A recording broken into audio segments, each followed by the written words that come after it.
You are looking at Julian's pronunciation guide, where we look at how to pronounce better some of the most mispronounced words in the world, like this other curious word. But how do you say what you're looking for today?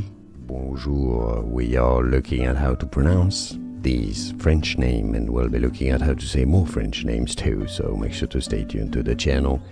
Voltaire. Voltaire is how it's said in French, so in English, Voltaire. Voltaire. There's no stress on any particular syllable in French, so you can say Voltaire or Voltaire.